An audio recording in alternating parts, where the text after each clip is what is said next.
Bismillahirrahmanirrahim. Assalamualaikum warahmatullahi wabarakatuh. Waalaikumsalam warahmatullahi wabarakatuh. Alhamdulillahirabbil alamin. Wassalatu wassalamu ala asyrofil anbiya'i wal mursalin.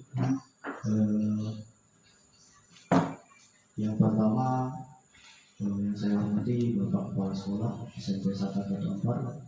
Selanjutnya Bapak Ibu Guru, pemateri maupun peserta dari webinar atau seminar ini berbagi pemahaman modul 1.4 program Guru Penggerak Angkatan 5 tahun 2022. Yang pertama, marilah kita mengucapkan puji syukur kehadirat Allah Subhanahu wa taala yang mana atas berkat dan rahmatnya kita masih bisa berkumpul untuk mengikuti acara webinar atau seminar yang dilaksanakan oleh Pak Firza. Selanjutnya, salawat berserta salam tak lupa kita haturkan kepada junjungan Nabi besar Muhammad Sallallahu Alaihi Wasallam dengan mengucapkan Allahumma sholli ala sayyidina Muhammad wa ala ali sayyidina Muhammad. Saya akan membacakan susunan acara untuk acara webinar atau seminar ini yang akan kita laksanakan hari ini. Yang pertama pembukaan oleh saya sendiri, selanjutnya acara kedua yaitu doa oleh Bapak Araji. Kepada Bapak kami persilakan.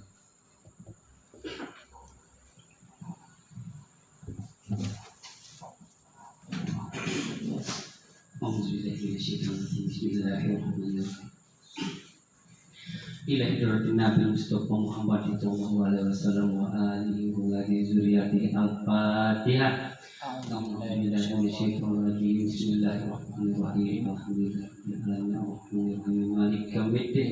Iyyaka na'budu wa iyyaka nasta'in ihdinas siratal siratal ladzina an'amta 'alaihim ghairil maghdubi 'alaihim waladdallin. Hamdan syakirin hamdan na'imin hamdan yuwafi ni'ama yuqati'u mazidah. Ya Rabbana lakal wa lakal syukur kama yanbaghi li wajhika sultanik. Allahumma sholli wa sallim ala sayyidina Muhammad wa ala ali sayyidina Muhammad. Allahumma ighfir lana dzunubana wa liwalidayna warhamhuma kama rabbayana shaghira.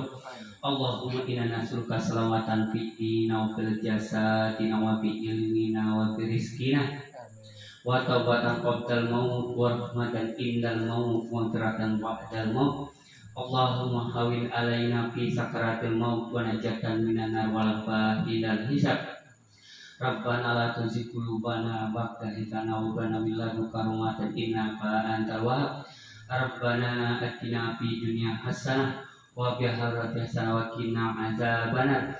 Subhana rabbika rabbil izzati amma yasifun. Wassalamu ala mursalin walhamdulillahi rabbil alamin. Taqabbalallahu minkum innahu minkum taqabbal. Acara selanjutnya sambutan atau arahan dari Kepala Sekolah kepada Bapak Kepala Sekolah SMP 1 Kota Ampar. Kami persilakan.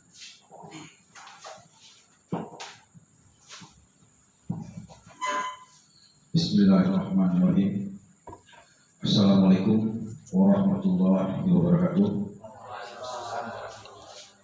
Syukur alhamdulillah, marilah sama-sama kita panjatkan kehadirat Allah Tuhan semesta alam, karena pada kesempatan ini kita masih diberi terutama rahmat kesehatan, rahmat iman, dan kesempatan untuk berkumpul dalam ruangan kantor kita ini dalam rangka mengikuti acara itu webinar ataupun seminar yang akan dilaksanakan oleh guru kita Pak Rizal itu sebagai PGP. Kemudian salawat bidik salam mari kita sampaikan kepada junjungan kita Nabi besar Muhammad SAW. Allahumma sholli ala sayyidina Muhammad wa ala ali sayyidina Muhammad. Yang sama-sama saya hormati Bapak Ibu Masjid yang sempat hadir pada siang ini.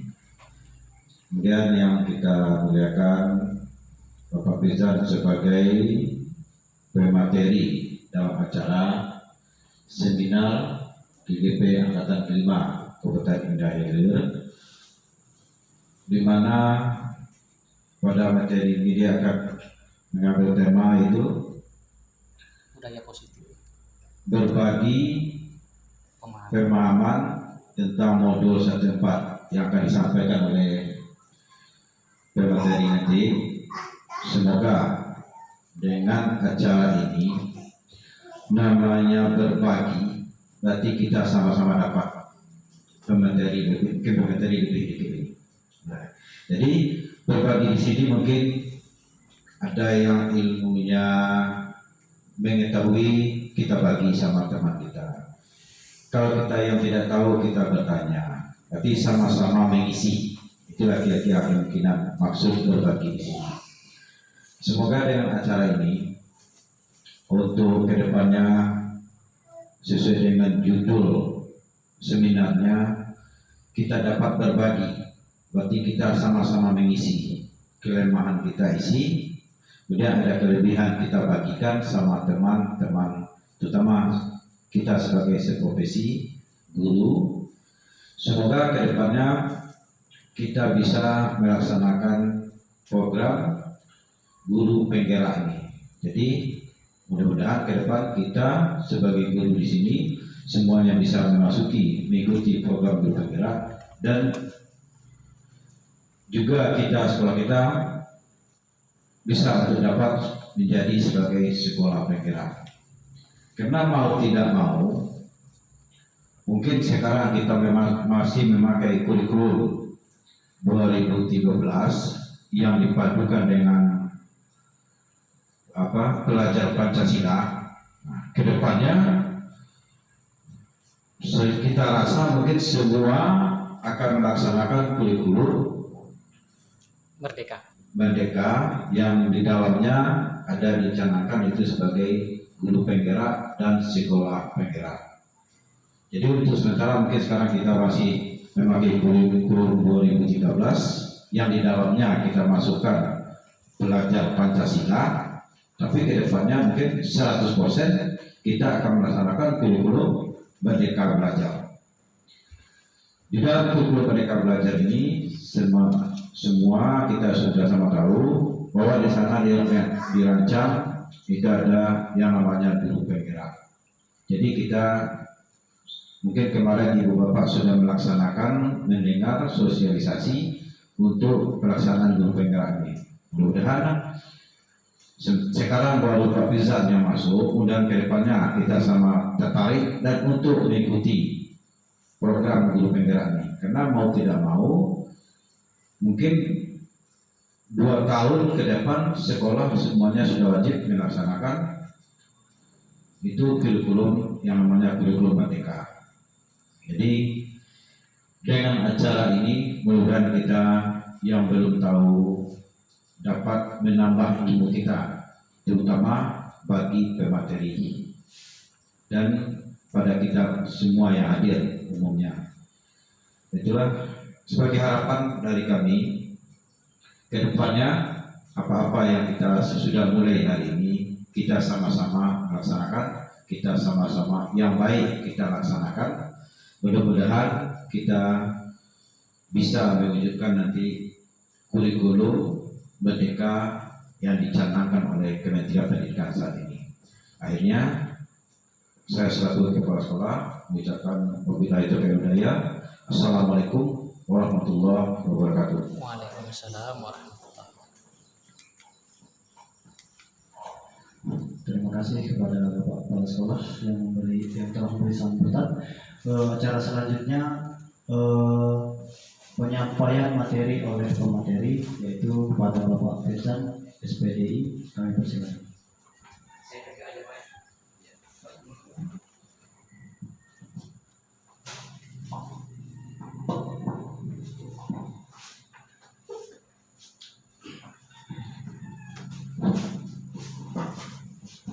Bismillahirrahmanirrahim. Assalamualaikum warahmatullahi wabarakatuh. Alhamdulillah wassalatu wassalamu ala Rasulillah Muhammad ibn Abdillah wa ala alihi wa ashabihi wa mawala. Asyhadu an la ilaha illallah wa asyhadu anna Muhammadar Rasulullah, la haula wa la quwwata illa billah. Allahumma salli ala sayyidina wa nabiyyina wa habibina wa syafi'ina wa zukhrina wa maulana Muhammad wa ala alihi wa ashabihi ajma'in, amma ba'du. Yang sama-sama kita hormati, kita muliakan Bapak Kepala Sekolah SMP Negeri Satap Batu Ampar, Kecamatan Kemuning, Kabupaten Indragiri Hilir, Provinsi Riau. Kemudian yang saya hormati Bapak Ibu yang sempat hadir pada kesempatan hari ini. Pertama dan yang paling utama sekali, marilah kita bersyukur kepada Allah Subhanahu wa Ta'ala atas semua nikmat yang sudah diberikan, yang sudah dilimpahkan, dan yang sudah dianugerahkan Allah kepada kita. Karena tanpa nikmat-nikmat yang Allah berikan, tentu kita tidak bisa melakukan apa-apa di dalam hidup dan kehidupan ini. Inilah barangkali yang dimaksud dengan la haula wala quwwata illa billah. Tidak ada daya, tidak ada upaya, tidak ada kekuatan kita melainkan atas izin dan ridho Allah Subhanahu wa Ta'ala. Selanjutnya, marilah senantiasa kita membiasakan lisan kita, membiasakan hati kita, membiasakan lidah kita untuk berselawat kepada Nabi Muhammad sallallahu alaihi wasallam. Allahumma salli ala sayyidina Muhammad wa ala ali sayyidina Muhammad. Semoga di akhirat kelak nanti kita mendapatkan syafaat atau pertolongannya. Bapak Ibu, Bapak Kepala Sekolah, Bapak Ibu Majelis Guru yang saya hormati, pada kesempatan ini alhamdulillah kita bisa bertemu dan bertatap muka di dalam acara berbagi pemahaman di modul 1.4 pada program Guru Penggerak Angkatan 5 tahun 2022. Oleh karena itu pada kesempatan ini, dalam acara ini, pertama sekali saya mengucapkan terima kasih yang tak terhingga kepada Bapak Kepala Sekolah yang telah memberikan kesempatan, menyediakan tempat dan fasilitas kepada saya untuk melaksanakan kegiatan webinar atau seminar mini ini berbagi pemahaman di modul 1.4 ini. Kemudian saya ucapkan juga terima kasih kepada Bapak Ibu yang meluangkan waktu dan kesempatannya untuk hadir mengikuti acara webinar pada kesempatan ini. Semoga yang kita laksanakan ini diridhoi dan diberkahi oleh Allah Subhanahu wa Ta'ala. Bapak Ibu yang saya hormati, yang saya muliakan, di sini saya akan berbagi pengalaman. Bukan berarti saya yang lebih tahu, tidak. Oleh karena itu saya tekankan di sini, tidak ada maksud untuk mengajari Bapak Ibu semua. Hanya sifatnya pada saat ini kita berbagi pemahaman. Saya yakin apa yang saya sampaikan nanti Bapak Ibu sudah ada yang tahu dan sudah ada yang paham. Oleh karena itu dalam proses seminar kita hari ini, jika Bapak Ibu tidak atau ragu, boleh Bapak Ibu bertanya, atau jika Bapak Ibu sudah mengetahuinya, silakan Bapak Ibu memberikan tanggapan atau memberikan penguatan-penguatan yang sudah saya sampaikan. Baik Bapak Ibu, yang akan saya sampaikan pada kesempatan ini di modul 1.4, materinya adalah budaya positif. Apa itu budaya positif? Nah, inilah yang akan saya jelaskan nanti. Tapi sebelum itu, terkait dengan materi yang akan saya sampaikan nanti, saya di awal pertemuan ini mengajak kepada Bapak Ibu yang hadir semua untuk merenung sejenak atau berpikir sejenak, kemudian mengambil sikap. Di depan, di layar sudah ada tertulis sesuatu yang sangat berharga. Jadi Bapak Ibu, sekarang saya mohon kepada Bapak Ibu yang hadir untuk memikirkan sesuatu yang berharga. Kita sepakati saja. Kira-kira yang berharga itu apa Bapak Ibu? Seperti emas barangkali, berlian, dan lain sebagainya. Nah, anggaplah saya tidak tahu nih emas atau berlian. Emas atau berlian tersebut silakan Bapak Ibu genggam. Ini dibayangkan sajalah. Silakan Bapak Ibu genggam atau Bapak Ibu ya genggam atau Bapak Ibu pegang. Saya tidak tahu. Nah, ketika Bapak Ibu ketemu saya, anggaplah saya ini seperti penjahat nih, gitu kan? Tampang kayak penjahat gitu kan? Jadi saya tahu Bapak Ibu memegang sesuatu. Saya tahu Bapak Ibu memegang sesuatu, tapi saya tidak tahu di dalamnya apa. Emaskah atau berlian, tapi sesuatu yang berharga. Nah, Bapak Ibu memegang itu, kan kalau berlian harganya mahal tuh. Tapi saya kan nggak tahu di dalamnya apa.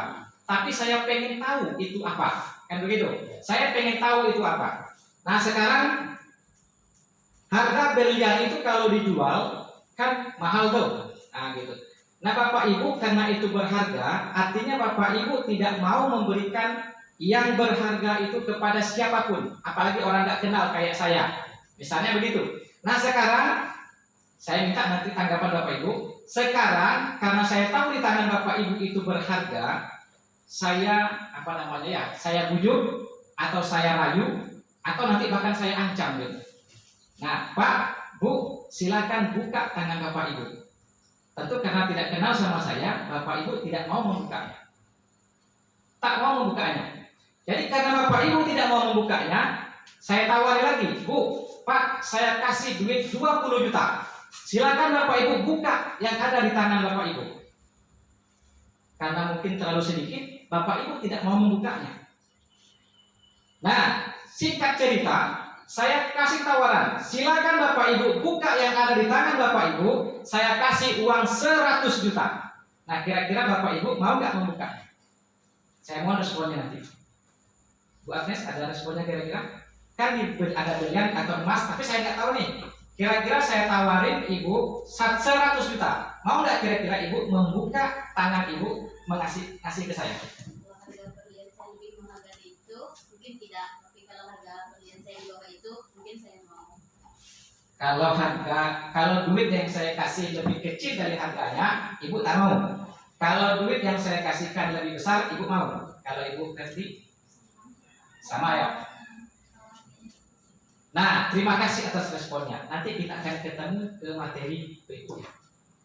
Kenapa? Otomatis ada dua pilihan nih, mau membuka atau tidak.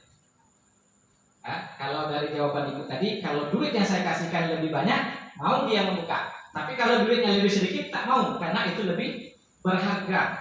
Oke, nanti kita ketemu ke materi yang terhubung atau terkait dengan sesuatu yang berharga ini.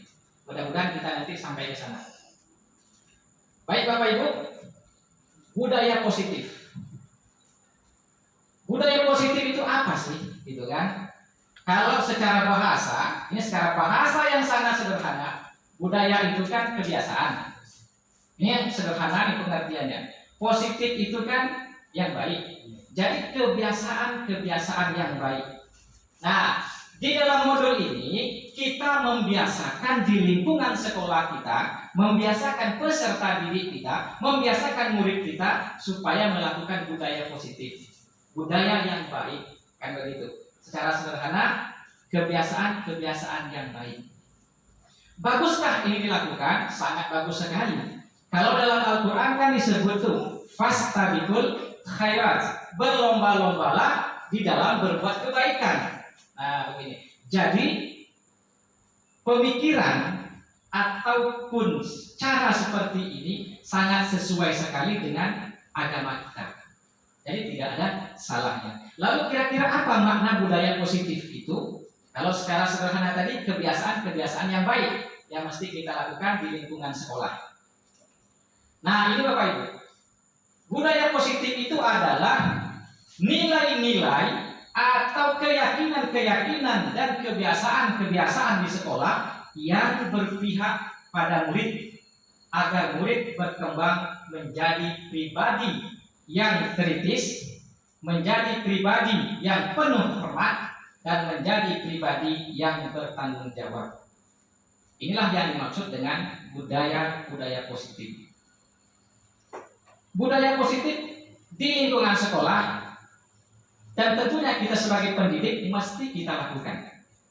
Karena ini adalah nilainya baik. Nah, kalau menurut Ki Hajar Dewantara, dalam pemikiran Ki Hajar Dewantara, Ki Hajar Dewantara mengatakan bahwa pendidikan itu adalah tempat persemaian benih-benih kebudayaan, dan sekolah itu dijadikan sebagai wadah untuk tumbuh kembangnya benih-benih kebudayaan itu. Jadi pendidikan itu tempat kita menanam benih kebudayaan, dan sekolah itulah tempatnya. Ibaratnya kalau di perkebunan, sekolah itu tanahnya mungkin gitu kan. Jadi kalau benih apapun yang ditanam di sekolah ini, gitu ya, kalau lingkungan sekolahnya bagus, maka benih tersebut akan tumbuh menjadi bagus, menjadi baik pula. Tapi kalau tanahnya tidak bagus, sebagus apapun benihnya, maka tumbuhnya juga tidak bagus. Kan begitu. Maka konsep budaya positif memang mesti kita terapkan di dalam lingkungan sekolah kita, agar anak atau peserta didik kita tumbuh dan kembangnya dengan baik dan benar. Nah, Bapak Ibu, bagaimana cara kita menerapkan ini? Sebenarnya caranya banyak, tapi pada kesempatan ini saya kembalikan ke filosofi yang disampaikan oleh Ki Hajar Dewantara tentang pendidikan itu.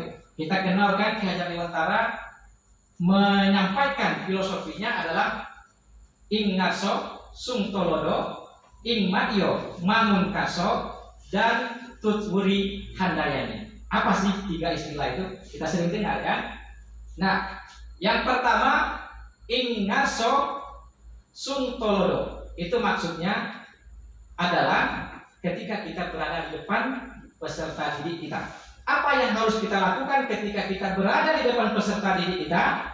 Saya sampaikan dalam pantun sajalah Bapak Ibu ya. Saya sampaikan dalam pantun ing ngaso sung tolodo, itu maknanya apa? Saya sampaikan dalam pantun. Pantunnya begini. Ambil papan, potong papan. Papan dipotong setinggi badan. Jika kita berada di depan, maka kita harus menjadi teladan. Jadi yang dimaksud dengan ing ngaso sung tolodo ialah kita menjadi teladan bagi peserta didik kita. Konsep yang disampaikan, filosofi yang disampaikan Ki Hajar Dewantara ini sangat cocok dengan agama kita. Apa landasannya? Dalam agama kita kan disebutkan laqad kana lakum fi rasulillahi uswatun hasanah. Uswatun hasanah, contoh yang baik. Kenapa Rasulullah itu berhasil dalam berdakwah?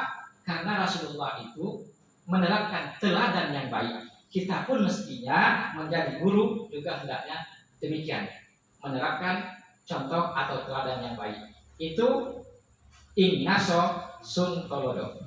Lalu yang kedua, ing madyo mangun kaso. Ini berada di tengah. Saya tidak menjelaskan di tengah itu seperti apa. Saya sampaikan dalam bentuk pantun pula.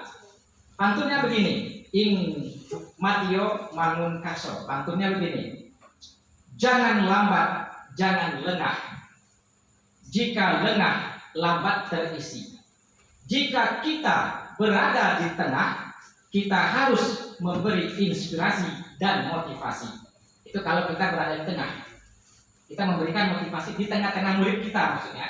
Kita memberikan motivasi, memberikan inspirasi kepadanya. Lalu yang ketiga, tutwuri handayani. Tutwuri handayani posisinya berada di belakang.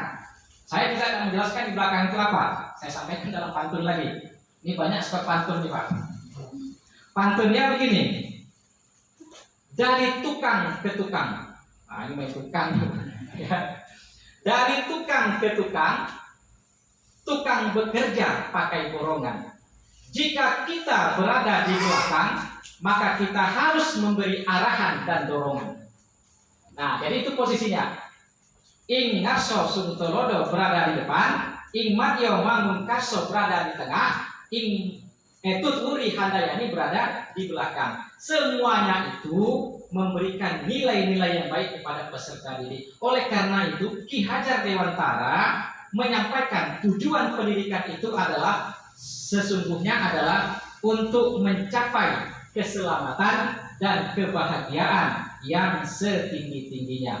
menurut Ki Hajar Dewantara. Menurut agama kita ini terdapat dalam Al-Quran surah Al-Baqarah ayat 201. Bunyinya apa?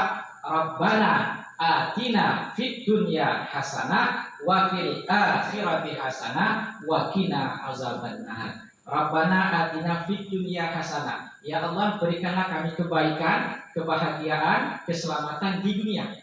Wa fil akhirati hasanah, berikanlah juga kami kebaikan, keselamatan, kebahagiaan di akhirat. Wa qina azabannar, dan jauhkanlah, hindarkanlah kami dari api neraka. Sangat pas filosofinya yang disampaikan oleh Ki Hajar Dewantara, bahwa tujuan pendidikan itu adalah untuk mencapai keselamatan dan kebahagiaan yang setinggi-tingginya. Jadi sangat sejalan sekali dengan agama kita, dengan filosofi pemikiran Ki Hajar Dewantara. Karena mungkin Ki Hajar Dewantara ini berlatar belakang Islam, maka merujuknya ke sana. Tetapi apa yang disampaikan oleh Ki Hajar Dewantara sangat cocok dengan Indonesia. Walaupun di Indonesia terdapat banyak agama, sangat sesuai, sangat cocok dan sangat pas filosofi yang disampaikan oleh Ki Hajar Dewantara. Baik Bapak Ibu, kita lanjutkan. Itu hanya pengantar saja dari materi yang akan kita sampaikan pada kesempatan ini. Budaya positif tadi sudah disampaikan bahwa kebiasaan-kebiasaan yang baik yang mesti kita lakukan. Nah, pada materi budaya positif ini ada beberapa poin sebenarnya, tapi nanti sesuai dengan waktu dan lain sebagainya, kita hanya menyampaikan beberapa buah saja. Yang pertama yang ingin saya sampaikan, disiplin positif dan nilai-nilai kebajikan. Ini poin pertama dari budaya positif tadi. Yang pertamanya disiplin positif.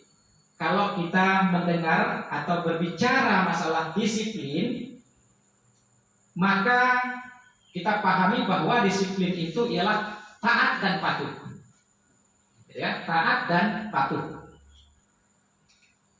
Nah, kalau kita lihat di sini, disiplin itu apa? Disiplin itu adalah taat dan patuh terhadap nilai-nilai yang dipercaya merupakan tanggung jawabnya.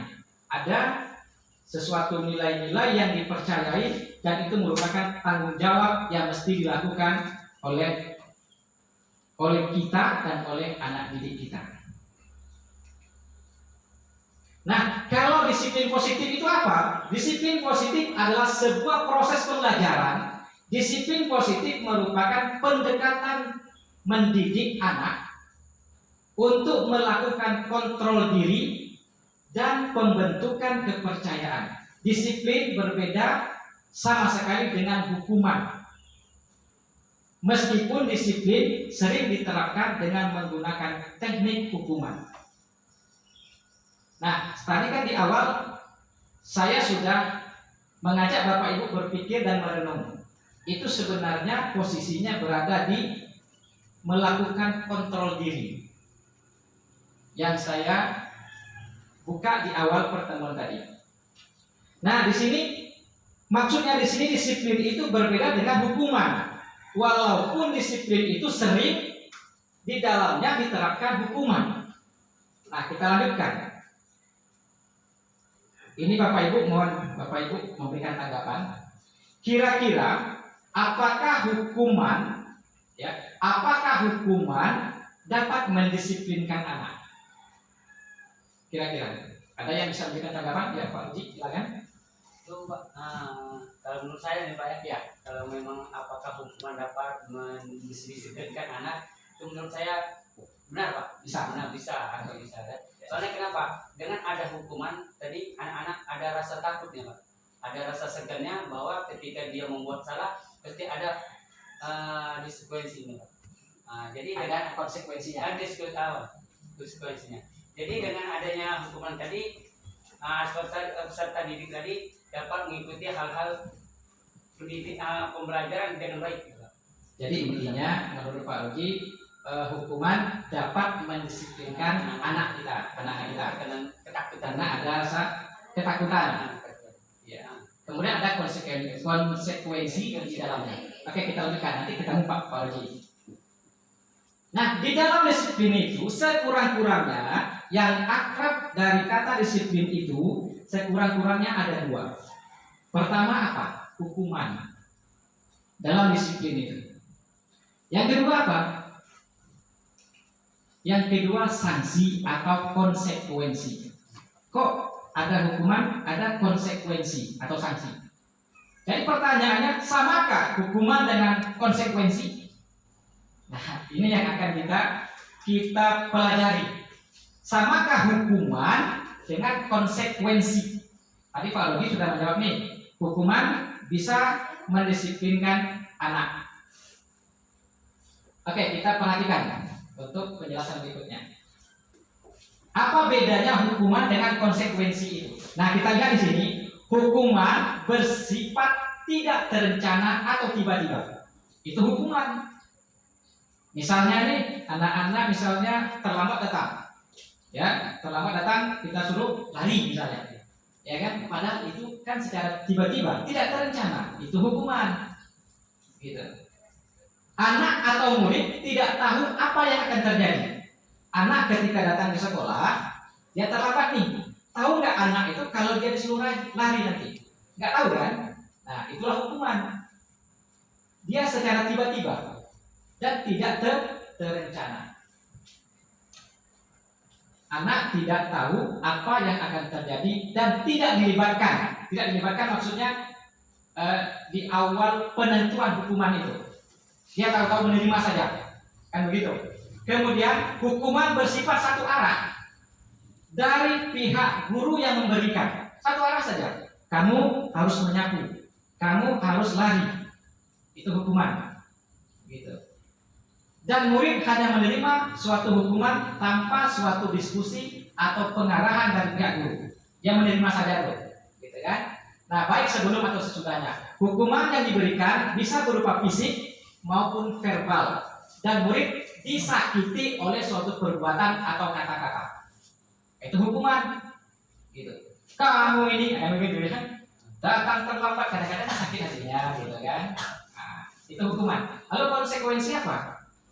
Konsekuensi kita lihat. Nah, sementara disiplin dengan bentuk sanksi atau konsekuensi, ia sudah terencana dan sudah disepakati. Gitu ya, sudah terencana dan sudah disepakati, sudah dibahas dan disetujui oleh murid dan guru. Biasanya pembentukan sanksi atau konsekuensi dibentuk oleh pihak guru atau sekolah, gitu kan? Dan murid sudah mengetahui sanksinya atau konsekuensinya.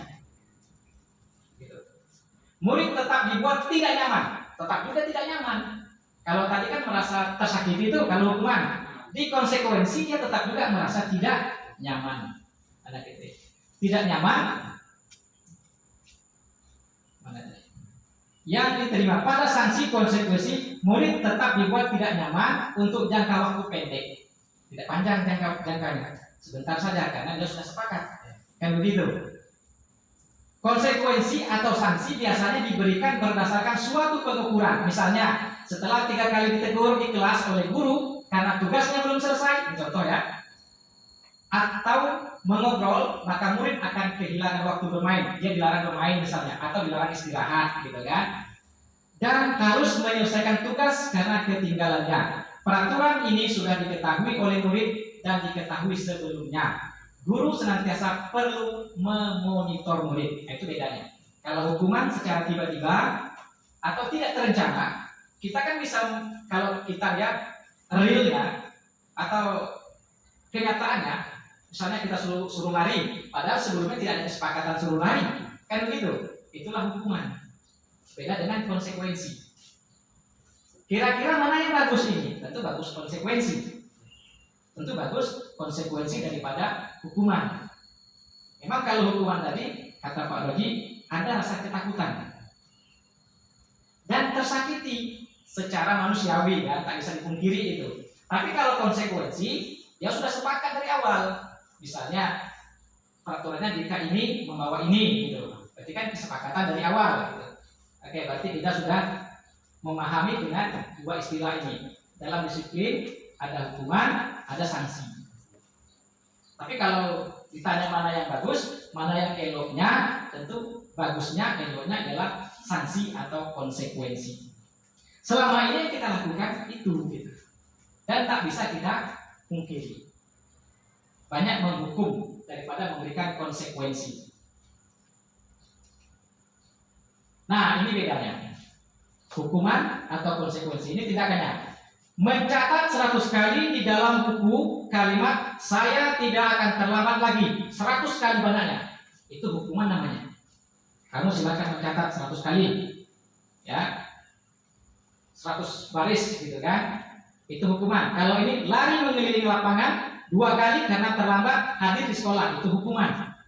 Apalagi murid diminta untuk apa nih, push up ya bahasanya, push up 15 kali karena tidak menggunakan masker ke sekolah, itu hukuman. Mengganti kertas tugas teman yang telah dicoret, itu konsekuensi. Gitu. Apalagi nih, membersihkan tumpahan air di meja tulis karena tersenggol pada saat belajar, ini tergolong konsekuensi. Walaupun beda tipis nanti dengan hukuman. Dan seterusnya, sampai lari mengelilingi lapangan 2 kali karena terlambat 10 menit untuk pelajaran PDOK, itu konsekuensi. Berarti ada kesepakatan lah di sini. Kalau ada kesepakatan di awalnya, berarti konsekuensi. Bedanya di situ. Kalau dia terencana dan sudah diketahui, berarti konsekuensi. Kalau tidak terencana dan tidak diketahui, itu hukuman. Itu bedanya. Kita sering kadang-kadang melaksanakan hukuman daripada konsekuensi. Kita lihatkan. Ini apa nih? Ini perbedaan. Perbedaan hukuman dan konsekuensi. Hukuman sesuatu yang menyakitkan harus terjadi, seperti kata-kata misalnya kan, atau kalau hukuman fisik mungkin fisiknya sakit gitu kan. Tapi kalau konsekuensi sesuatu harus terjadi, tetap juga terjadi, tetapi tidak ada menyakitkan di situ. Kenapa? Karena sudah diketahui. Nah, gitu. Dan seterusnya sampai ke bawah. Anak membenci kedisiplinan kalau hukuman. Kalau di konsekuensi anak menghargai disiplin. Kalau di hukuman itu ada paksaan. Kalau di konsekuensi ada stimulus tanggapan dan seterusnya sampai ke bawah. Kalau di hukuman ada marah, ada rasa bersalah, ada dipermalukan, merasa tak dihargai. Kadang-kadang kan maaf ya, tipe guru itu nggak sama. Ada yang mulutnya lepas saja. Akhirnya dia merasa dipermalukan, merasa tak dihargai murid-murid kita. Itu posisinya berada di hukuman. Kita belajar ini supaya kita mengetahui mana yang hukuman, mana yang konsekuensi. Biar nanti ke depannya kita bisa memilih apakah aku harus menghukum atau memberikan konsekuensi kepada peserta didik kita. Biar ke depannya nanti sesuai dengan tujuan Ki Hajar Dewantara tentang pendidikan itu agar mencapai keselamatan dan kebahagiaan yang setinggi-tingginya. Selanjutnya, nah ini saya mau bertanya lagi nih, tadi Pak Rodi yang merespon. Ini pertanyaannya, apakah dengan memberi penghargaan dapat meningkatkan disiplin dan motivasi belajar anak? Penghargaan nih, hadiah atau apa gitu?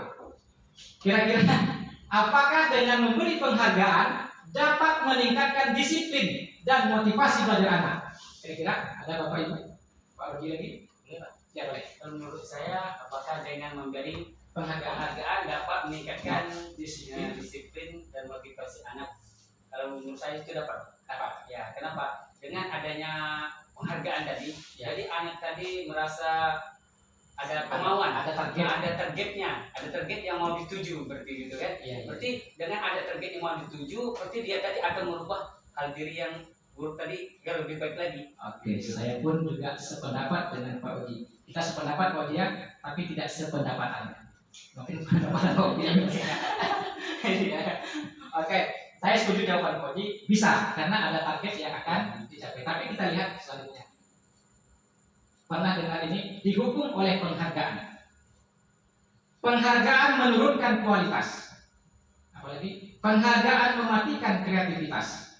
Apalagi penghargaan mengurangi motivasi intrinsik. Intrinsiknya pada di dalam, ya. Nah, pernah dengar ini Bapak Ibu? Jadi kalau saya memahami, meninggalkan penghargaan tak bisa. Tidak membawa penghargaan juga tidak bisa. Tapi kalau menurut saya, kita mesti tepat memberikan penghargaan. Karena apa? Karena kalau tidak tepat memberikan penghargaan, inilah ada 3 macam ini, atau bahkan lebih nanti. Penghargaan menurunkan kualitas, penghargaan mematikan kreativitas, penghargaan mengurangi motivasi dari dalam. Misalnya kreativitas nih, kalau dia tanya kepada kita, Bu, Pak, kalau saya mengerjakan ini, apa yang aku dapatkan? Karena dia sudah terbiasa dengan penghargaan. Karena tidak ada penghargaan, dia tak mau melakukan. Nah, posisinya itu artinya beda-beda tipis. Kalau menurut pemahaman saya, penghargaan tak bisa kita tinggalkan dan tak bisa pula terus-terusan kita pakai. Gitu. Dia bisa mematikan kualitas, bisa menurunkan kualitas pekerjaan peserta didik kita, bisa juga mematikan kreativitas anak didik kita, dan bisa juga menghilangkan atau mengurangi motivasi dari dalam. Sebab dia tanya, kalau aku mengerjakan ini, aku dapat apa? Kalau aku tak mengerjakan, aku juga dikasih apa? Gitu. Jadi hati-hati dengan penghargaan. Sebenarnya itu. Kalau kita hilangkan penghargaan tak bisa juga. Jawaban Pak Rudi betul. Dari satu pandangan satu sisi. Tapi di sisi lain kita mesti berhati-hati. Hal yang semacam inilah kita sebagai guru, sebagai pendidik yang mesti memahaminya. Termasuk saya pribadi. Kita sama-sama memahami apa sebenarnya yang mesti kita lakukan. Kayak tadi, hukumankah yang kita berikan atau semacam konsekuensi? Kalau konsekuensi caranya bagaimana? Tentu kita buat kesepakatan dulu. Kan begitu? Kemudian ini tadi penghargaan. Nah, jadi gitu. Kita lanjutkan. Nah, ini dia. Ini teori motivasi perilaku manusia. Ada 3 macam nih. Ada motivasi eksternal, dua contoh itu eksternal, di bawahnya internal. Itu nomor 1 coba kita baca Bapak Ibu. Untuk menghindari ketidaknyamanan atau hukuman. Misalnya anak-anak kita beri tugas nih, tahu-tahu dia mengerjakan. Apa motivasinya? Menghindari ketidaknyamanan atau hukuman. Kalau aku tidak mengerjakan, aku dihukum. Gitu ya. Ini motivasinya dari mana? Eksternal, dari luar. Karena ada hukuman. Maka aku melakukan itu. Kata si peserta didik. Kalau yang kedua, untuk mendapatkan imbalan dari orang lain atau institusi, kayak penghargaan tadi, harus ada penghargaannya. Ini motivasinya dari luar. Apa yang akan saya dapatkan apabila saya melakukannya? Itu. Jadi motivasinya dari luar nih, eksternal. Kalau dari dalam apa? Kalau dari dalam ini yang nomor 3, untuk menghargai diri sendiri. Apapun itu tugasnya, ya, aku harus melakukannya karena ini memang tugasku sebagai peserta didik. Saya akan menjadi orang yang seperti apa bila saya melakukannya. Jadi ini motivasinya dari dalam. Inilah sebenarnya tujuan dari disiplin positif itu. Dari dalamnya sendiri, tapi kenyataannya peserta didik yang kita temukan dan tak bisa kita pungkiri di sekolah kita, motivasinya itu yang dari dalam itu sangat minim sekali. Banyak dari luar. Gitu. Kita lanjutkan. Nah, kita lanjut ke poin nomor 2. Tadi kan disiplin positif. Sekarang nilai-nilai kebajikan universal. Apa sih nilai-nilai kebajikan universal itu? Nilai-nilai kebajikan adalah sifat-sifat positif manusia yang merupakan tujuan mulia yang ingin dicapai setiap individu. Nilai-nilai tersebut bersifat universal dan lintas bahasa, suku bangsa, agama maupun latar belakang. Kalau di Indonesia, salah satu nilai-nilai kebajikan itu adalah profil pelajar Pancasila, seperti yang disampaikan Bapak Kepala Sekolah tadi. Profil pelajar Pancasila. Apa nilai-nilai kebajikan di dalamnya? Ada 6. Pertama, beriman bertakwa kepada Tuhan yang Maha Esa dan berakhlak mulia. Itu nilai-nilai kebajikan yang ada di dalam profil pelajar Pancasila. Jadi peserta didik kita ini mesti beriman, ya, targetnya bertakwa kepada Tuhan yang Maha Esa dan berakhlak mulia. Yang kedua, mandiri dia. Yang ketiga, bernalar kritis. Yang keempat, berkebinekaan global. Dan yang kelima, bergotong royong. Dan yang keenam, kreatif. Inilah pelajar profil pelajar Pancasila. nilai-nilai kebajikan yang ada di dalamnya. Itu yang kedua yang saya sampaikan.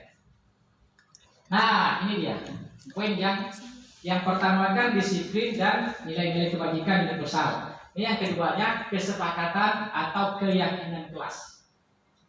Disinilah nanti akan muncul konsekuensi. Kesepakatan kelas. Apa itu keyakinan atau kesepakatan kelas? Kesepakatan kelas berisi aturan untuk membantu guru dan murid bekerja sama, membentuk kegiatan belajar mengajar yang efektif. Kesepakatan kelas tidak hanya berisi harapan guru terhadap murid, tetapi juga harapan murid kepada guru. Keyakinan kelas merupakan suatu yang dapat diterapkan di lingkungan kelas tersebut. Pembuatan keyakinan melibatkan semua warga kelas melalui kegiatan curah pendapat.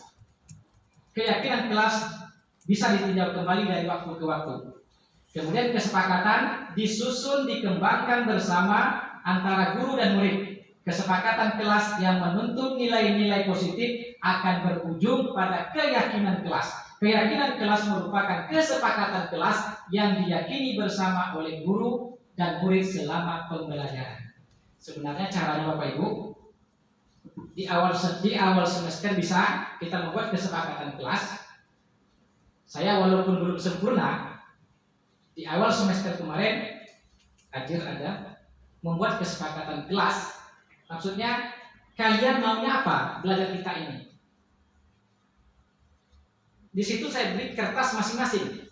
Silakan menulis nanti. Kalau saya caranya, ya tulis kertas sebesar atau bagi dua dengan ini, ditulis di situ satu atau dua pendapat ya, karena ada curah pendapat tadi. Misalnya di dalam belajar tidak boleh ribut misalnya. Ini kalau realnya, tapi kan yang kita hadapi di lapangan sangat menantang dan banyak kendala sekali. Jadi kesepakatan kita tak boleh ribut, kan begitu. Kalau seandainya nanti ada yang ribut, berarti konsekuensinya apa?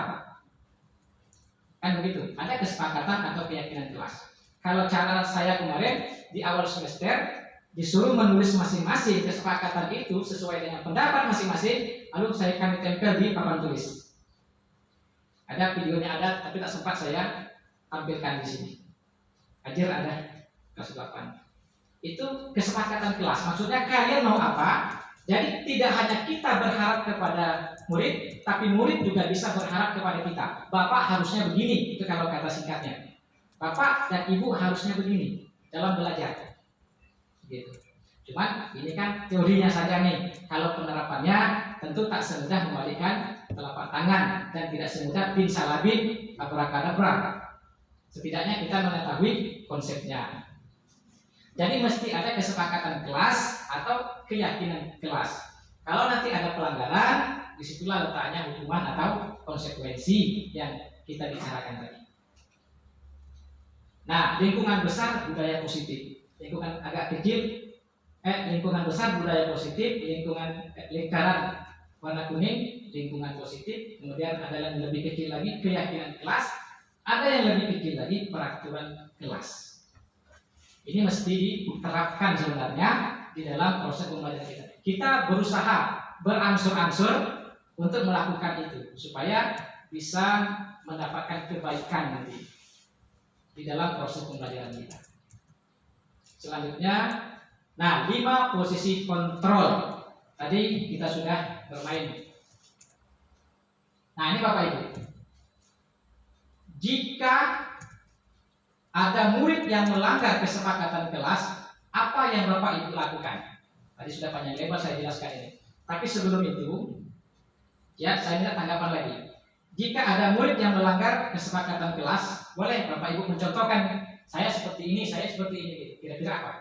Kesepakatan kelas atau jika ada murid yang melanggar kesepakatan kelas atau aturan lainnya, apa yang Bapak Ibu lakukan? Siapa kira-kira memberikan tanggapan?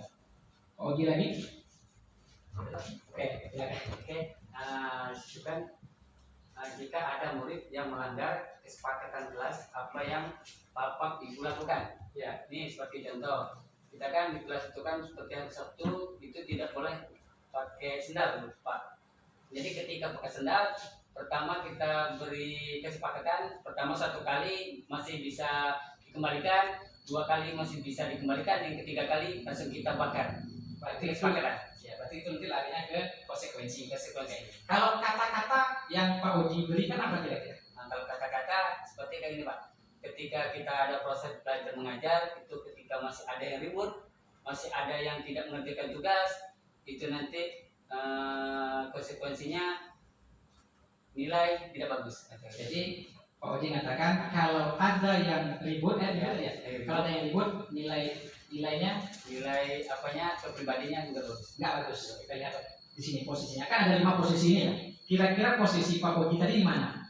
Kalau kalimatnya seperti itu, kalau tidak mengerjakan tugas, nilainya nggak bagus, kan gitulah. Singkatnya begitu, nilainya nggak baik atau nggak bagus. Ini kan 5 posisi kontrol tadi. 5 posisi kontrol. Sebenarnya posisi kita mengontrol orang itu tak bisa. Mengendalikan kontrol itu tak bisa. Yang bisa itu dia sendiri. Kayak saya tadi, pasti Ibu Agnes dan Ibu Epti tergantung dia mau membuka atau tidak. Sebesar apapun hadiah yang saya tawarkan, kalau dia punya keyakinan tak mau membuka, dia tidak akan membukanya. Jadi kendali untuk mengambil sikap dan keputusan kembali kepada diri orang itu. Kita hanya memberikan apa bahasanya, stimulusnya, apa namanya itu. Nah itu saja. Misalnya saya kasih uang 20 juta, tak mau. Saya kasih uang, atau malah yang lebih parah, kalau tak mau membuka, nanti saya bunuh. Ancaman kan? Itu kan dari luar. Tapi posisi membuka barang yang berharga tadi berada kepada kita masing-masing. Walaupun aku mati, aku tak akan membukanya. Jadi kendali membuka barang yang berharga yang kita punya hanya kita sendiri. Jadi posisi 5 posisi kontrol itu apa saja? Sebagai penghukum, kita di posisi mana nih? Kemudian yang kedua, sebagai pembuat rasa bersalah. Ini posisinya. Yang ketiga, sebagai teman, posisi kontrol kita. Kemudian sebagai pemantau. Dan yang terakhir sebagai manajer. Kira-kira kita berada di posisi mana nanti ini? Sebagai penghukum, sebagai pembuat merasa bersalah, sebagai teman, sebagai pemantau, atau sebagai manajer. Kita lihat, kita perhatikan. Nah ini dia. Kalau dari segi berkata, itu yang kolom kedua. Dari segi berkata nih, penghukum, kalau kita sebagai posisi penghukum, kalau dia berkata begini, kalau kamu tidak melakukannya, awas ya, rasakan nanti. Itu penghukum itu. Posisinya begitu, kalimat yang kita sampaikan. Berarti kita sebagai penghukum itu. Tapi kalau kita berkata pada posisi pembuat rasa bersalah, maka kata-kata yang keluar maksudnya ini contohnya seperti itu. Tapi bisa senada seperti itu. Kamu seharusnya, kamu sudah tahu, ibu lelah sekali mengatakannya, ibu stres. Berarti dengan kita mengatakan itu, oh berarti ibu stres gara-gara saya. Berarti saya merasa bersalah. Berarti kita membuat dia merasa bersalah. Posisinya di situ. Kemudian sebagai teman, coba kita lihat yang berkata ya, ayolah lakukan demi ibu, ayolah lakukan demi bapak.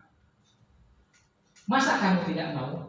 Ingat tidak, ibu pernah bantu kamu, ibu pernah memberikan solusi kepada kamu, bapak pernah memberikan solusi kepada kamu. Ini sebagai teman, ayolah kerjakan. Kasihanlah ibu, gitu kan? Senada dengan ini bisa, cuma ini kan contoh saja. Berarti posisi kita sebagai teman, sebagai pemantau. Dia melakukan kesalahan misalnya, kita bertanya, apa peraturannya? Tentu anak-anak berpikir, ya peraturannya pakai jilbab warna hitam, saya warna putih nih, kan begitu. Berarti pemantau itu cukup mengatakan peraturannya apa peraturannya, gitu. Kemudian kalau manajer, apa yang kita yakini? Yang diyakini maksudnya kembali ke kesepakatan atau keyakinan tadi, baik kesepakatan kelas ataupun peraturan sekolah yang sudah dibuat. Apa yang sudah kita yakini, apa yang sudah kita sepakati, gitu. Apa yang bisa kamu kerjakan untuk memperbaiki masalah ini. Nah, sebenarnya kalau kita perhatikan, kalau yang gagal sebenarnya ya, tapi kita tidak bisa memungkiri kita banyak melakukan penghukum dan pembuat rasa bersalah. Padahal kalau menurut konsep ini, penghukum dan pembuat rasa bersalah itu posisinya identitas yang gagal. Sebenarnya kalau kita menghukum dan membuat dia bersalah, sebenarnya posisinya gagal lah kita. Nah, kan begitu. Yang paling bagus itu manajer. Kalau dia salah, solusinya apa? Apa yang bisa kamu kerjakan untuk memperbaiki ini? Kita tidak menyalahkan dia, tapi kita menawarkan solusi kepadanya. Pak, saya akan membuat seperti ini, saya akan mengganti seperti ini. Gitu. Tapi kalau posisinya sebagai penghukum atau pembuat merasa bersalah, itu sebenarnya identitasnya adalah gagal. Tapi itulah yang terjadi selama ini di mana-mana, termasuk juga saya pribadi. Sering melakukan penghukum atau pembuat rasa bersalah kepada anak didik kita. Nah, ini pertanyaannya. Saya kecewa sekali dengan kamu. Nah, ini siapa yang mengatakan kalau seperti ini? Saya kecewa sekali sama kamu. Nah, ini orang pembuat bersalah ini. Bapak kecewa sama kamu. Ya, berarti ini pembuat bersalah ini posisinya. Kamu tidak pernah benar melakukannya. Nah, ini penghukumnya. Kemudian, ayolah lakukan demi ibu, demi bapak, berarti teman. Apakah kamu mau mendapatkan stiker? Ini kembali ke penghargaan lagi, ya kan? Apakah kamu mau mendapatkan stiker bintang hari ini? Berarti ini kembali ke penghargaan. Siapa ini? Pemantau. Posisi kontrolnya sebagai pemantau. Sebagai manajer, bagaimana kamu bisa menyelesaikan masalah ini? Kita ajak dia berpikir. Dia sebagai manajer. Di bawah kamu selalu yang paling terakhir, tidak pernah duluan. Nah, itu saya gitu kan. Kamu tidak pernah selalu yang paling terakhir. Kalau ada kita mengatakan seperti itu posisi kita sebagai penghukum. Nah, selanjutnya segitiga restitusi. Dalam materi budaya positif itu ada namanya segitiga restitusi. Pernah dengar Bapak Ibu? Segitiga restitusi? Belum, kita tengok ya kalau belum. Segitiga restitusi itu adalah proses menciptakan kondisi murid untuk memperbaiki kesalahan mereka, sehingga mereka bisa kembali kepada kelompok mereka dengan karakter yang lebih kuat. Dia sudah melakukan kesalahan, gitu kan? Maka untuk mengembalikan kondisi murid, memperbaiki kesalahannya, maka kita melakukan segitiga restitusi, namanya dalam konsep ini. Namanya segitiga restitusi untuk mengembalikan keadaan. Kalau bahasa singkatnya, mengembalikan pada posisi semula, walaupun dia sudah pernah melakukan kesalahan. Kadang-kadang kan setelah kita marahi, kembali ke kelas atau ke kelompoknya dia merasa malu. Kan begitu? Dengan kesalahan atau kekurangan yang dia punya, kita marahi, kita ceramahi dan lain sebagainya. Apalagi di depan teman-temannya, dia merasa malu balik ke kelompoknya. Kan begitu? Jadi segitiga restitusi itu menciptakan kondisi bagi murid untuk kembali ke posisi awal. Dia tidak merasa tidak terbebani dengan rasa malu karena puas dengan strategi segitiga restitusi ini. Bagaimana caranya? Nah, ada 3 cara yang bisa dilakukan dalam menyelesaikan masalah murid. Ini konsepnya, walaupun realnya kadang-kadang kita bertentangan, tapi setidaknya konsepnya kita tahu. Ada 3 langkah untuk menyelesaikan masalah murid. Kalau ada masalah murid nih, yang berkelahi, yang memecahkan kaca, yang mencuri harta temannya, barang temannya, langkah yang ditawarkan dalam konsep ini ialah segitiga restitusi. Yang pertama, menstabilkan identitas.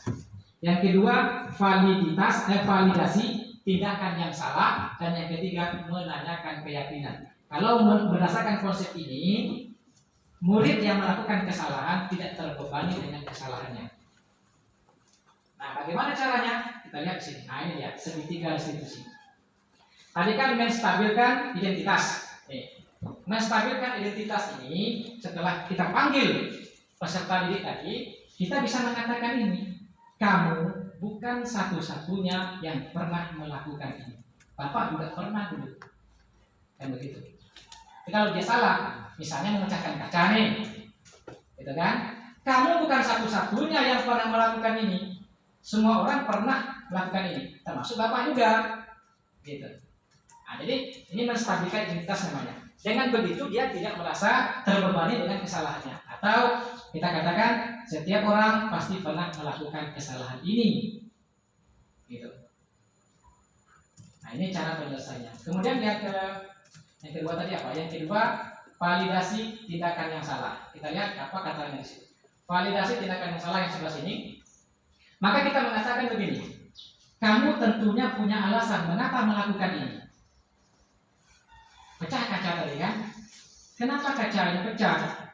Pasti kamu punya alasan melakukan ini. Ini konsepnya. Walaupun di lapangan kita sering bertentangan dengan hal-hal yang kita jumpai gitu. Tapi setidaknya konsepnya kita tahu. Itu aja lah dulu. Adakah cara yang lebih efektif untuk mendapatkan apa yang kamu butuhkan? Itu pertanyaannya. Kemudian yang terakhir, menanyakan keyakinan. Tadi kan kita sudah buat kesepakatan tuh, kesepakatan kelas atau peraturan-peraturan. Maka kita tanya, nilai-nilai apa yang telah kita sepakati? Misalnya kalau dia ribut nih, berarti tadi kan kesepakatan tadi ditulis di dalam belajar tidak boleh ribut. Kalau dia ribut, berarti kita tanya, nilai apa yang telah kita sepakati? Oh iya Pak, kemarin saya menulis tidak boleh ribut dalam belajar. Kan begitu. Nanti larinya ke konsekuensi tibanya. Kemudian kamu ingin menjadi orang yang seperti apa? Nah, ini kita tanyakan. Ini penyelesaiannya. Walaupun kita dalam realnya, dalam nyatanya sangat berbeda dengan yang kita temukan dengan setidaknya konsepnya kita sudah tahu. Jadi gitu. Penyelesaian masalah pada murid melalui segitiga restitusi. Nah, ini dia. Menstabilkan identitas. Guru berkata, berbuat salah itu hal yang manusiawi. Tidak ada manusia yang sempurna. Bapak, ibu ya, bapak, ibu juga buat salah, juga pernah berbuat salah. Kita pasti bisa menyelesaikan permasalahan ini. Gitu. Bapak atau ibu tidak tertarik untuk mencari tahu siapa yang benar atau siapa yang salah. Ya, bapak ya, atau ibu lebih tertarik untuk menyelesaikan masalah ini. Kalau kamu menyalahkan dirimu sendiri terus-menerus, apakah kamu bersikap baik pada dirimu sendiri? Nah, ini cara menstabilkan identitas. Kita tidak boleh langsung memojokkan, mendiskreditkan bahasanya itu kepada peserta didik kita yang berbuat salah. Salah itu manusiawi, ini konsepnya seperti itu. Kemudian validasi kebutuhan. Validasi kebutuhan ya. Kita lihat yang kedua tadi. Validasi kebutuhan. Apa kata guru? Kata guru, kamu bisa saja melakukan hal yang lebih buruk dari ini. Kan begitu, maksudnya yang sekarang sedang dia lakukan itu belum parah gitu. Walaupun sudah memecahkan kaca misalnya kan begitu. Dan seterusnya, kamu pasti punya alasan mengapa melakukannya. Apa yang penting bagimu? Apa pentingnya bagimu memecahkan kaca? Kan begitu, dan seterusnya. Mari kita lanjut yang terakhir dari segitiga restitusi itu. Menanyakan keyakinan. Maka guru berkata seperti ini. Apa nilai yang kita percaya di kelas atau di sekolah ini?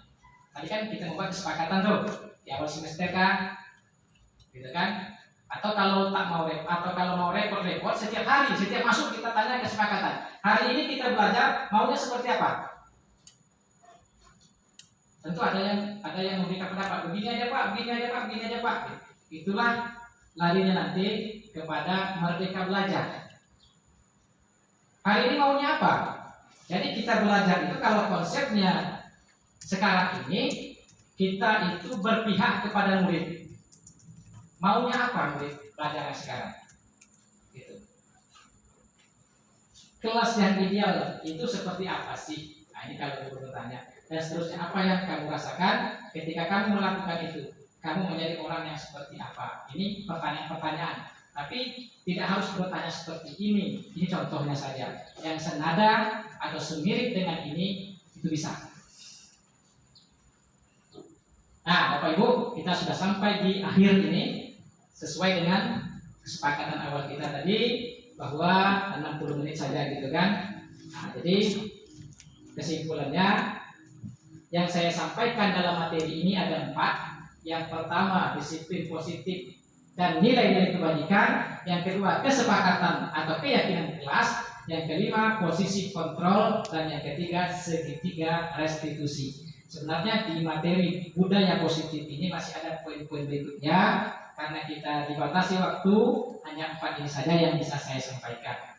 Mudah-mudahan apa yang saya sampaikan ini bermanfaat buat kita bersama, terutama buat diri saya pribadi.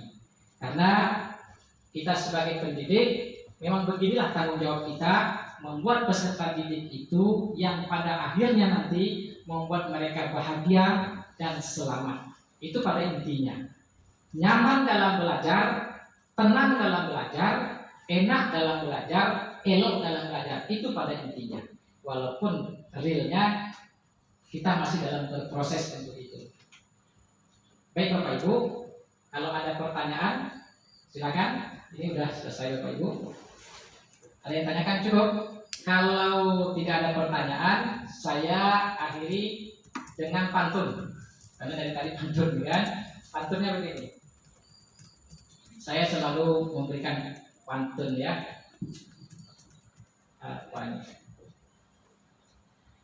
Jika hendak membeli sepatu. Nah, ini pantun terakhir nih. Jika hendak membeli sepatu, tanyalah harga dengan santun. Pendidikan yang benar itu bukan memaksa tapi menuntun. Dia tidak memaksa tapi menuntun. Jadi disitulah kuncinya pendidikan itu. Selama ini kita kan sering memaksa nih. Kerjakan ini. Kalau tidak begini, nah itu memaksa namanya. Padahal menuntun gitu kan. Pendidikan yang benar itu bukan memaksa tapi menuntun. Baik Bapak Ibu, sekali lagi ya, hanya ini yang dapat saya sampaikan. Saya ulangi sekali lagi penegasan saya di awal, tidak ada maksud untuk mengajari Bapak Ibu semua. Ini hanya sekedar untuk berbagi pemahaman. Bukan berarti saya lebih paham. Mana tahu Bapak Ibu sudah membaca terlebih dahulu, apalagi akses sekarang ini sudah sangat bisa sekali. Dari dalam kamar kita sendiri bisa mengakses materi-materi semacam ini dan ilmu-ilmu semacam ini. Namun pada intinya sekali lagi ini hanyalah sifatnya berbagi saja, dan ini konsepnya. Setidaknya kita sudah paham konsep-konsep pendidikan yang mesti kita lakukan terkait dengan budaya positif. Kita mulai berangsur-angsur, semoga ke depan kita bisa menerapkan budaya positif yang pada intinya tadi saya sampaikan, fastabiqul khairat, berlomba-lombalah di dalam berbuat kebaikan, dan pada akhirnya adalah Rabbana atina fid dunya hasanah wa fil akhirati hasanah wa qina azabannar. Berikanlah ya Allah, berikanlah kami kebaikan di dunia dan kebaikan di akhirat, dan selamatkanlah kami, jauhkanlah kami dari api neraka. Pada intinya di situ. Siapapun kita pasti doanya Rabbana atina itu yang dituju. Oke, sekali lagi terima kasih atas segala perhatian Bapak Ibu. Mohon maaf atas segala kekurangan saya. Hanya ini yang bisa saya sampaikan, hanya ini yang bisa saya sampaikan dalam berbagi ini. Semoga bermanfaat. Ya, semoga bermanfaat. Saya akhiri. Wabillahi taufiq wal hidayah. Wassalamualaikum warahmatullahi wabarakatuh. Saya kembalikan ke pembawa acara. Terima kasih kepada Pak Firzan yang telah melaksanakan tadi webinar atau seminar mini berbagi pengalaman. Semoga apa yang disampaikan oleh Pak Firzan bermanfaat bagi kita semua. Amin. Saya selaku pembawa acara mohon maaf apabila ada kata-kata yang kurang berkenan. Akhirnya saya ucapkan wabillahi taufiq wal hidayah. Wassalamualaikum warahmatullahi wabarakatuh.